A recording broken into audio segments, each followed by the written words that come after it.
Assalamualaikum warahmatullahi wabarakatuh. Selamat malam semuanya. Di sini saya dari kelompok 1B ingin mempresentasikan hasil tugas kelompok kami tentang algoritma graph. Sebelumnya, perkenalkan nama saya Fajri Firdaus dengan NPM 065121042.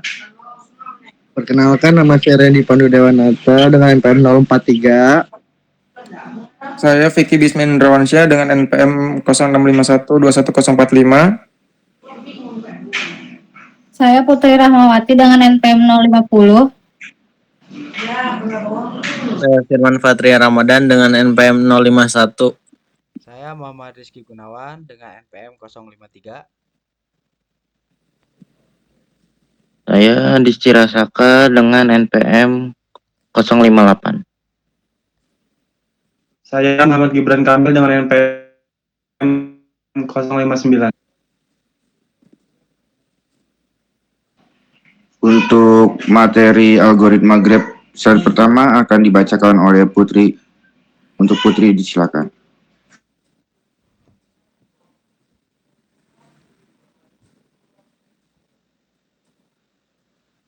Yang sebelumnya, algoritma graph serangkaian langkah atau prosedur yang digunakan untuk memanipulasi graf yang terdiri dari simple node yang terhubung oleh sisi edge. Algoritma ini digunakan untuk berbagai tujuan. 1. Untuk pencarian jalur terpendek. 2. Penemuan siklus. 3. Penentuan lintasan terpendek. 4. Analisis struktur jaringan. Beberapa contoh algoritma graf yang umum adalah algoritma Breadth First Search atau BFS dan Deep First Search atau DFS. Selanjutnya, jenis-jenis dari algoritma graph ada beberapa jenis. Satu ada BFS, DFS, algoritma Dijkstra, algoritma Bellman-Ford, algoritma A, algoritma Kruskal dan Prime, algoritma Ford-Fulkerson. Nah, di sini juga masih dengan algoritma graph. Perbedaan terletak pada pendekatan yang digunakan untuk memanipulasi atau mengeksplorasi graph.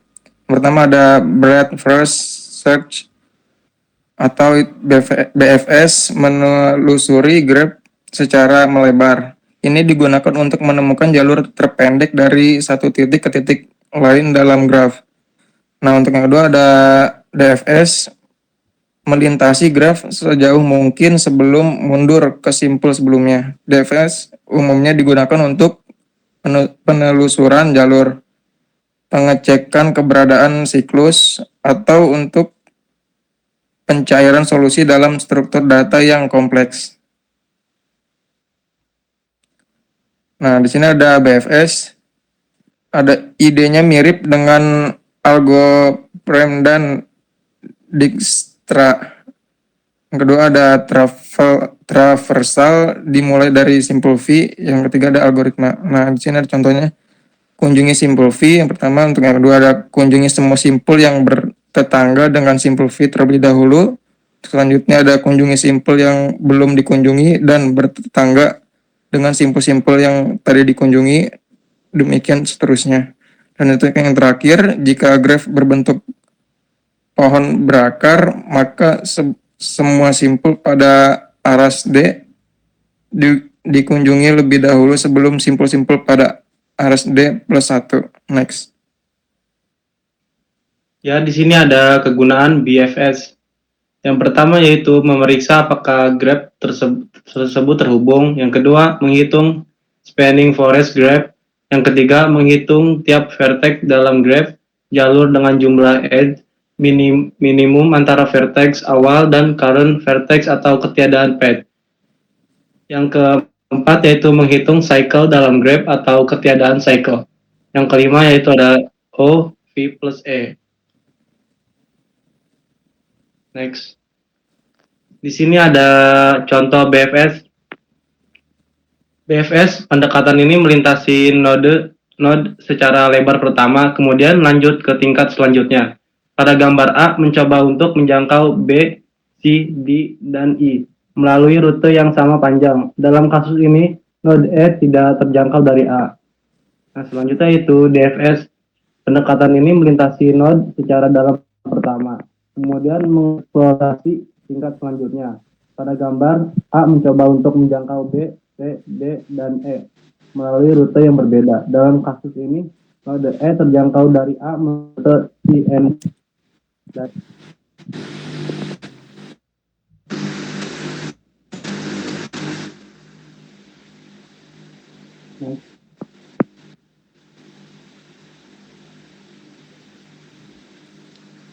Oke, di sini ada contoh BFS.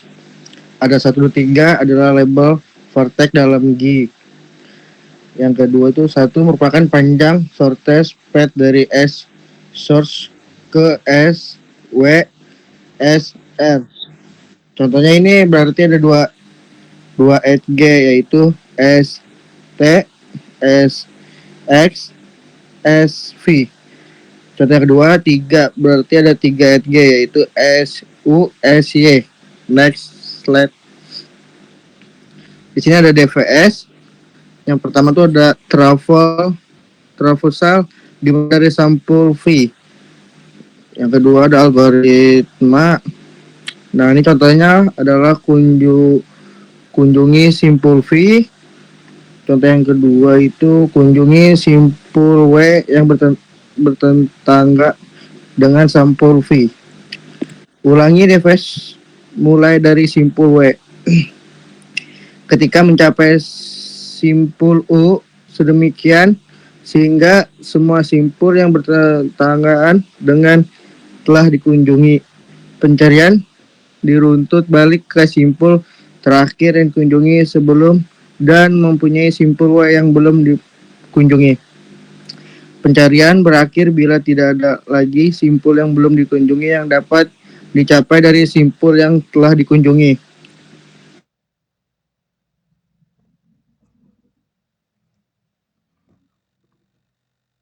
Di sini ada contoh DFS graph. Di sini ada kata kunci dari pembobotan tertinggi ke terendah, yaitu 10, 9, 8, 7, 6, 5, 4, 3, 2, 1, dan S. Berikut adalah penjelasan singkat tentang cara kerja sistem pembobotan. S dianggap sebagai penunjuk yang berbeda. Dengan kata lain, penilaian dibuat berbeda untuk subjek dan penunjuk. Jumlah perbedaan tingkat nilai dari satu elemen ke elemen lain yang memiliki urutan tertinggi dan terendah adalah 9 dan 0. Jadi urutan nilai tertinggi adalah 10 dan nilai terendah adalah 1. Kemudian nilai yang dapat dibagi dengan 9 untuk mendapatkan pembobotan nilai yang berbeda. Ini karena jumlah perbedaan tingkat nilai adalah 9. Oleh karena itu 10 akan menjadi 1, 9 akan menjadi 0, dan seterusnya. Kemudian bobot nilai dikali dengan 10 dilakukan untuk memberikan prioritas yang lebih tinggi pada nilai yang memiliki perbedaan tingkat nilai yang tinggi. Oleh karena itu nilai 10 menjadi 100, nilai 9 akan menjadi 0, dan seterusnya. Nilai bobot setelah dikali 10 kemudian dihitung kembali sebagai peratus. Oleh karena itu 100 akan menjadi 10.000, nilai 0 akan menjadi 0, dan seterusnya. Karena pembobotan berdasarkan jumlah perbedaan tingkat nilai. Jumlah perbedaan tingkat nilai untuk penunjuk dan subjek akan menjadi 0. Oleh karena itu penunjuk S akan mendapatkan bobot nilai 0. Next. Di sini ada juga contoh DFS tree. Pada gambar tersebut kita memiliki 3 sistem: harga dasar atau HD, harga normal, dan harga spesial. Untuk 2/3G, 0/11, 0/11, 5/6, 5/6, ada S, 1/10, 1/10, ada 4/9, 4/9, dan 7/8, 7/8. Harga yang ditunjukkan dalam sistem satuan murni, misalnya untuk G dan NH, kita melihat harga 10/10. Itu artinya harga normal. Untuk HS, kita melihat harga 8/10. Itu artinya harga spesial yang lebih murah daripada harga normal. Jika kita lihat ke sistem satuan berbentuk garis, itu menunjukkan tingkat keuntungan yang diharapkan. Misalnya untuk HN, kita melihat tingkat keuntungan sebesar 20% dari harga normal, sedangkan untuk HS, kita melihat tingkat keuntungan sebesar 40% dari harga normal. Untuk setiap produk, sistem harga menggambarkan hubungan antara harga normal, harga spesial, dan keuntungan yang diharapkan.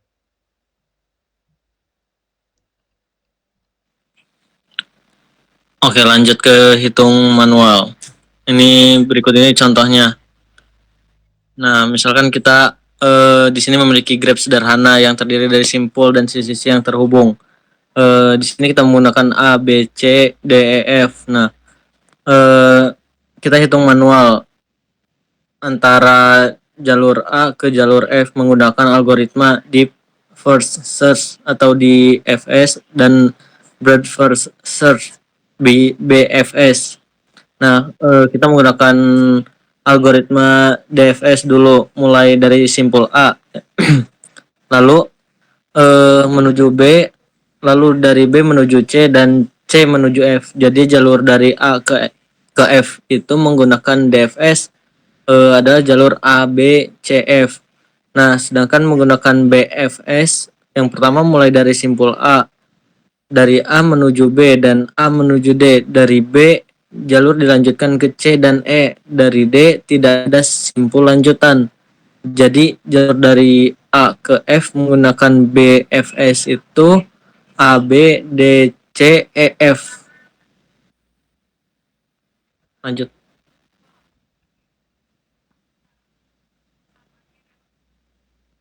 Nah, ini di sini saya akan menjelaskan codingan Python yang sudah dibuat. Graph yang digunakan memiliki beberapa node dan masing-masing node terhubung dengan node lainnya. Node A merupakan titik awal yang dijumpai oleh algoritma DFS. Nah, algoritma DFS memulai pencarian jalur dari node A. Node A didasarkan pada beberapa node lain yang terhubung. Misalnya node B dan node D. Mereka terhubung ke node A. Algoritma DFS melanjutkan pencarian dari node A ke node B. Setelah mengunjungi node B, algoritma DFS melanjutkan pencarian dari node B ke node C, lalu node E, dan seterusnya. Setelah semua node yang terhubung dengan node B telah dikunjungi, algoritma DFS melanjutkan pencarian dari node B ke node A karena node A belum pernah dikunjungi.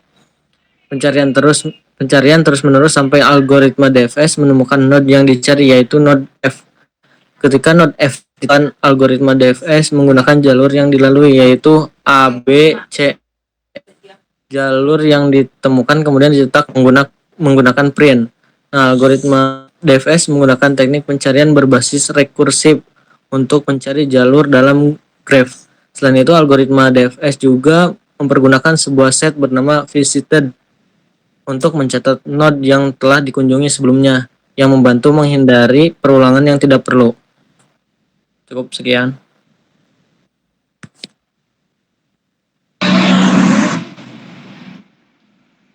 Demikian isi presentasi kami kali ini. Semoga apa yang saya sampaikan dapat bermanfaat bagi kita semua. Jika ada kekurangan, mohon maaf. Karena kesempurnaan sungguh hanya memiliki Allah. Sekian dari kami. Wassalamualaikum warahmatullahi wabarakatuh. Waalaikumsalam warahmatullahi wabarakatuh. Waalaikumsalam warahmatullahi wabarakatuh.